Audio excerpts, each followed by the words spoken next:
नमस्कार। आज हम फिर से अंग्रेजी के कुछ शब्दों पर बात करने वाले हैं। हाँ, आज हमारे पास लिस्ट है अबंडेंट से लेकर अकॉस्ट तक 10 शब्द। बिल्कुल, और कोशिश यही रहेगी कि सिर्फ मतलब नहीं बल्कि उनका सही इस्तेमाल, उनकी बारीकियां समझें। सही बात है, क्योंकि सिर्फ रटने से तो भाषा नहीं आती है ना, इस्तेमाल समझना जरूरी है। तो चलिए शुरू करते हैं। पहला शब्द है अबंडेंट। एडजेक्टिव है ये, मतलब अधिक या प्रचुर। हाँ, अबंडेंट मतलब कोई चीज जो बहुत ज्यादा मात्रा में मौजूद हो। जैसे परिभाषा कहती है एग्जिस्टिंग और available in large quantities, plentiful. जैसे वाक्य था the region has an abundant supply of fresh water. बिल्कुल, मतलब उस इलाके में ताजे पानी की सप्लाई बहुत है, प्रचुर है, जरूरत से ज्यादा। अच्छा, तो इसके समानार्थी मतलब मिलते जुलते शब्द भी हैं? हाँ, कई हैं। जैसे प्लेंटिफुल, ये भी करीब करीब वही मतलब देता है, बहुत सारा। जैसे फूड वॉज प्लेंटिफुल, मतलब खाना भरपूर था। सही। फिर एक है एम्पल। एम्पल में ना एक पर्याप्त से भी ज्यादा वाला भाव आता है। जैसे देयर इज एम्पल टाइम। अच्छा, मतलब टाइम की कमी नहीं है, आराम से हो जाएगा काम। हाँ, और एक और शब्द है कोपियस। कोपियस, ये कहाँ फिट होता है? कोपियस खास तौर पर तब यूज होता है जब मात्रा बहुत ज्यादा हो, अक्सर लिखने पढ़ने या जानकारी के संदर्भ में। जैसे वाक्य था शी टुक कोपियस नोट्स, मतलब उसने ढेर सारे नोट्स लिए। हाँ, बहुत सारे। तो अबंडेंट एक जनरल शब्द है प्रचुर के लिए। एम्पल मतलब पर्याप्त से ज्यादा और कोपियस मतलब अत्यधिक मात्रा में। समझ गया। और इसके उल्टे शब्द मतलब कमी के लिए? उसके लिए है मीगर, MEAGRE, मतलब अल्प या बहुत कम। जैसे अ मीगर डाइट, बहुत ही कम खाना। और इनएडिक्वेट मतलब अपर्याप्त। जैसे इनएडिक्वेट फंड्स, पैसा काफी नहीं है। ठीक है, मीगर और इनएडिक्वेट दोनों कमी दिखाते हैं। बिल्कुल। चलिए अब प्रचुरता से एक ऐसे शब्द पर आते हैं जो सुनने में ही भारी लगता है, अबिस्मल। ये भी एडजेक्टिव है। हाँ, अबिस्मल, इसके दो मतलब हो सकते हैं और दोनों ही एक्सट्रीम हैं। अच्छा, जैसे एक तो मतलब है बेहद खराब, बहुत ही बुरा। जैसे वाक्य था the teams performance was abysmal, मतलब टीम ने बहुत ही खराब खेला। हाँ, बिल्कुल निराशाजनक। और दूसरा मतलब है अथाह, बहुत ज्यादा गहरा, असीमित। जैसे अबिस्मल इग्नोरेंस, मतलब घोर अज्ञानता, या समुद्र की अबिस्मल डेप्थ्स। ओह, तो ये या तो क्वालिटी में बहुत नीचे या गहराई में बहुत नीचे की बात करता है। एकदम सही। इसीलिए इसके समानार्थी शब्द भी इस पूर्ण या असीमित वाले भाव को दिखाते हैं। जैसे कंप्लीट या एंडलेस। हाँ बिल्कुल, कंप्लीट संपूर्ण, एंडलेस अंतहीन, इमेजरेबल असीमित, ये सब उस अथाह वाले सेंस से जुड़ते हैं। सोचो, अबिस्मल फेलियर मतलब पूरी तरह से असफलता। और इसके विलोम शब्द फिर सीमितता दिखाएंगे। हाँ, जैसे सुपरफिशियल यानी सतही। अगर समझ गहरी नहीं सतही है तो वो अबिस्मल नहीं है। और लिमिटेड? हाँ, लिमिटेड यानी सीमित। अगर मौके लिमिटेड हैं तो वो एंडलेस या अबिस्मल नहीं है। ठीक है, ये क्लियर हुआ। अब थोड़ा गति पकड़ते हैं अगले शब्द से। एक्सेलरेट, ये वर्ब है। हाँ, एक्सेलरेट मतलब चाल या गति बढ़ाना। जैसे कार चलाते वक्त पेडल दबाते हैं तो एक्सेलरेट। हाँ, वो तो है ही, पर ये सिर्फ फिजिकल स्पीड के लिए नहीं है। किसी भी प्रोसेस, किसी बदलाव या विकास की रफ्तार तेज करने को भी एक्सेलरेट कहते हैं। अच्छा, जैसे आर्थिक विकास को एक्सेलरेट करना। बिल्कुल। या किसी सुधार कार्यक्रम की गति तेज करना, accelerate the pace of reforms. तो इसके समानार्थी शब्द जैसे क्विकन। हाँ, क्विकन है मतलब तेज करना। एक और है एक्सपेडाइट, EXPEDITE। ये अक्सर किसी प्रोसेस को जल्दी निपटाने के लिए यूज होता है। जैसे ऑर्डर की शिपिंग को एक्सपेडाइट करना। अच्छा, एक्सपेडाइट मतलब काम जल्दी करवाना। और हैस्टन भी जल्दी करना है, पर इसमें कभी बार थोड़ी जल्दबाजी का भी सेंस आ सकता है। जैसे we must hasten our preparations, मतलब तैयारी जल्दी करनी है। ठीक है, तो क्विकन, एक्सेलरेट, हैस्टन सब तेजी लाने के लिए हैं, पर थोड़े अलग अलग फ्लेवर के साथ। हाँ, कह सकते हैं। और गति कम करने के लिए डिसेलरेट। हाँ, डिसेलरेट तो एक्सेलरेट का सीधा उल्टा है। जैसे गाड़ी या प्लेन की स्पीड कम करना।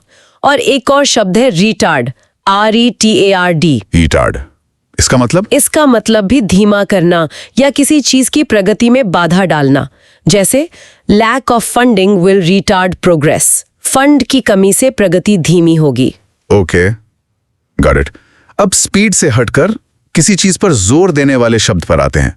एक्सेंचुएट, ये भी वर्ब है। हाँ, एक्सेंचुएट, इसका मतलब है किसी चीज को और ज्यादा नोटिसेबल बनाना, प्रमुख बनाना, उभारना। उभारना, जैसे जैसे मान लो मेकअप से आंखों की खूबसूरती को एक्सेंचुएट किया जाता है, या किसी पेंटिंग को अच्छी लाइटिंग से एक्सेंचुएट करते हैं ताकि वो ज्यादा दिखे, उस पर ध्यान जाए। अच्छा, तो ये किसी चीज पर फोकस डालने जैसा है। हाँ, उसकी खासियत पर ध्यान खींचना। तो फिर एम्फसाइज और स्ट्रेस से ये कैसे अलग है? वो भी तो जोर देने के लिए होते हैं। हाँ, बहुत मिलते जुलते शब्द हैं।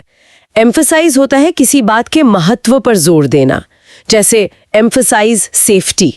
स्ट्रेस भी जोर देना है, खासकर बोलते हुए किसी सिलेबल पर या किसी मुद्दे पर। एक्सेंचुएट में ना अक्सर एक विजुअल या प्रेजेंटेशन का पहलू होता है, किसी चीज को बाकियों से अलग दिखाना, उसको उभारना।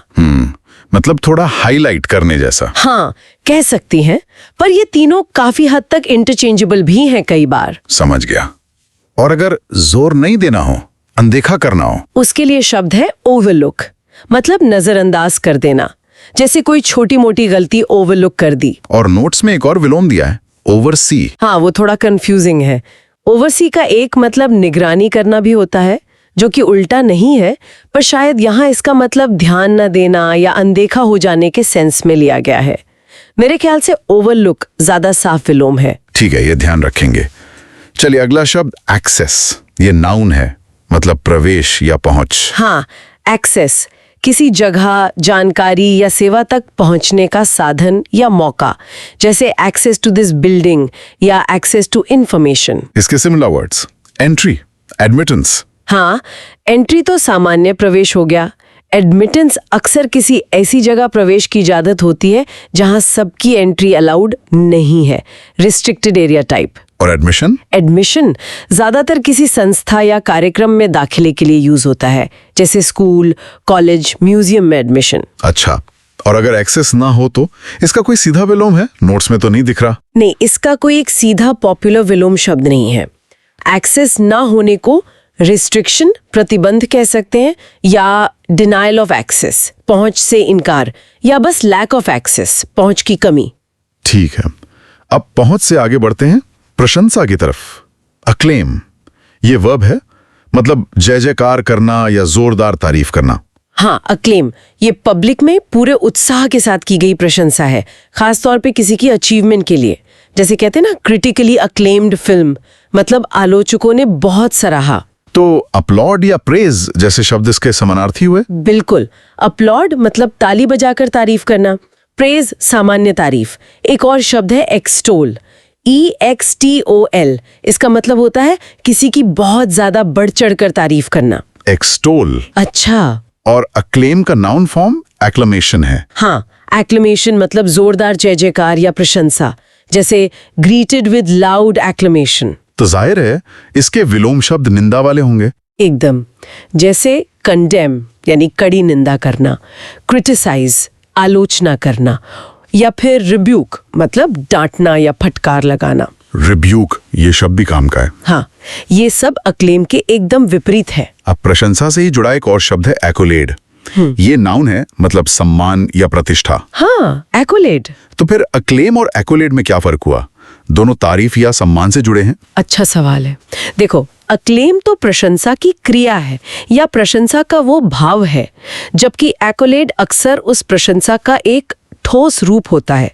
कोई अवार्ड, कोई सम्मान, कोई विशेष तारीफ, ये ज्यादा फॉर्मल होता है। ओह, जैसे कोई अवार्ड मिलना एक एक्कोलेड है। बिल्कुल, जैसे नोबेल प्राइज एक बहुत बड़ा एक्कोलेड है, ये प्रशंसा के बदले में दिया गया एक सम्मान है। तो इसके समानार्थी शब्द ऑनर, अवार्ड, ट्रिब्यूट हुए। हाँ, ऑनर सम्मान, अवार्ड पुरस्कार, ट्रिब्यूट श्रद्धांजलि, ये सब एक्कोलेड के नजदीकी हैं, किसी को मान्यता देने के तरीके। और विलोम वही क्रिटिसाइज, रिब्यूक। हाँ, वही क्रिटिसिज्म, आलोचना, रिब्यूक फटकार, जब सम्मान की जगह आलोचना मिले। ठीक है, अब सम्मान के बाद कुछ हासिल करने की बात करते हैं। अकम्प्लिश वर्ब है, मतलब पूरा करना, सफलतापूर्वक संपन्न करना। हाँ, अकम्प्लिश, इसमें सफलता का भाव बहुत जरूरी है। किसी काम या लक्ष्य को सक्सेसफुली पूरा करना, जैसे अकम्प्लिश अ टास्क या अकम्प्लिश अ गोल। तो अचीव, फुलफिल, एग्जीक्यूट, कंप्लीट, ये सब भी तो यही करते हैं। हाँ, काफी हद तक, पर थोड़े थोड़े फर्क हैं। अचीव भी हासिल करना है, अक्सर मेहनत के बाद। फुलफिल ज्यादातर किसी वादे, जरूरत या इच्छा को पूरा करने के सेंस में आता है। एग्जीक्यूट किसी प्लान को अमल में लाने के लिए। कंप्लीट सिर्फ काम खत्म करना है। अकम्प्लिश में ना अक्सर किसी मुश्किल काम को सफलता से पूरा करने का भाव थोड़ा ज्यादा होता है। समझ गया। अकम्प्लिश मतलब भाषापूर्वक पूरा करना, और अगर ना कर पाए तो फेल, असफल होना। ये सबसे सीधा विलोम है, या फिर लीव इनकम्प्लीट, अधूरा छोड़ देना। ठीक है, अब आते हैं शब्द अकॉर्ड पर। ये वर्ब है, नाउन भी। हाँ, अकॉर्ड वर्ब के तौर पर इसके दो मतलब हो सकते हैं। एक तो सहमत होना या मेल खाना, जैसे his story doesn't accord with the facts, उसकी कहानी तथ्यों से मेल नहीं खाती। और दूसरा मतलब है देना या प्रदान करना, खास तौर पर कोई सम्मान या महत्व देना, जैसे दे अकॉर्डेड हिम ग्रेट रिस्पेक्ट, उन्होंने उसे बहुत सम्मान दिया। अच्छा, और नाउन के तौर पर, जैसे उदाहरण में था पीस अकॉर्ड। हाँ, नाउन के रूप में अकॉर्ड का मतलब है एक औपचारिक समझौता या संधि, खासकर देशों या ग्रुप्स के बीच, जैसे शांति समझौता। इसीलिए इसके समानार्थी शब्द सहमति दिखाते हैं। Harmony, agreement, consensus, unanimity. मतलब सब एक मत हैं, मेलजोल है। बिल्कुल। तो इसके विलोम शब्द फिर असहमति वाले होंगे। हाँ, जैसे डिस्कॉर्ड मतलब असमंजस्य, कलह, डिसएग्रीमेंट असहमति, और कॉन्फ्लिक्ट यानी संघर्ष। डिस्कॉर्ड, डिसएग्रीमेंट और कॉन्फ्लिक्ट, ठीक है। ये अकॉर्ड के उल्टे हैं। चलिए, अब आज के आखिरी शब्द पर आते हैं, अकॉस्ट। ये वर्ब है। हाँ, अकॉस्ट। नोट्स में इसका मतलब सामना होना या अभिवादन करना लिखा है, पर परिभाषा कुछ और कह रही है। Approach and address someone boldly और अग्रेसिवली। हाँ, यहाँ बहुत ध्यान देने की जरूरत है। अकॉस्ट का मतलब सिर्फ मिलना या हेलो बोलना नहीं है। इसका मतलब है किसी के पास जाकर उसे अचानक बोल्ड तरीके से या कई बार आक्रामक तरीके से टोकना या बात करना शुरू कर देना।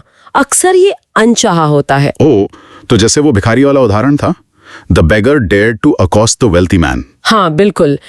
मतलब भिखारी ने हिम्मत करके उस अमीर आदमी को रास्ते में टोका या घेरा, शायद भीख मांगने के लिए। या सोचो कोई आपको सड़क पर रोककर जबरदस्ती कुछ बेचने की कोशिश करे आक्रामक तरीके से, उसे भी अकॉस्ट करना कहेंगे। अच्छा, तो ये ज्यादातर नेगेटिव सेंस में यूज होता है। थी शब्द न्यूट्रल या पॉजिटिव भी हैं, जैसे एड्रेस संबोधित करना, अप्रोच पास जाना, ग्रीट अभिवादन करना, पर एक समानार्थी कन्फ्रंट सामना करना भी है, जिसमें टकराव का भाव है।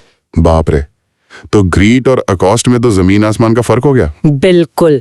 ग्रीट तो दोस्ताना होता है आमतौर पर, अकॉस्ट अक्सर दखलंदाजी जैसा या धमकाने वाला भी हो सकता है।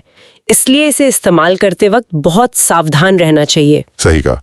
तो इसके विलोम क्या होंगे अगर अकॉस्ट नहीं करना तो अवॉइड करना, बचना या टालना। अवॉइड एक अच्छा विलोम है। या अगर बात हो चुकी है तो बिड फेविल, विदा लेना। हाँ, किसी को अनदेखा करना या उससे दूरी बनाना अकॉस्ट करने का उल्टा हुआ। बिल्कुल। तो ये थे आज के हमारे 10 शब्द, abundant, abysmal, accelerate, accentuate, access, acclaim, accolade, accomplish, accord और अकॉस्ट। काफी कुछ सीखने को मिला। हाँ, और ये भी देखा कि समानार्थी लगने वाले शब्दों में भी कितने बारीक फर्क होते हैं, है ना? जैसे अबंडेंट और कोपियस में, या अक्लेम और एक्कोलेड में, और ग्रीट और अकॉस्ट में तो बहुत ही बड़ा फर्क है। बिल्कुल। सही शब्द चुनना ही तो भाषा की खूबसूरती है। सही कहा। और शायद यही आज सोचने वाली बात भी है हमारे सुनने वालों के लिए कि सब एक ही भाव को बताने के लिए कई शब्द हों, तो सबसे सही, सबसे असरदार शब्द कैसे चुने। ये सिर्फ मतलब जानने की बात नहीं है, बल्कि उस शब्द के एहसास को, उसके वजन को समझने की बात है। जरूर इस पर सोचिएगा। तो इसी विचार के साथ आज के लिए बस इतना ही। मिलते हैं अगली बार। नमस्कार।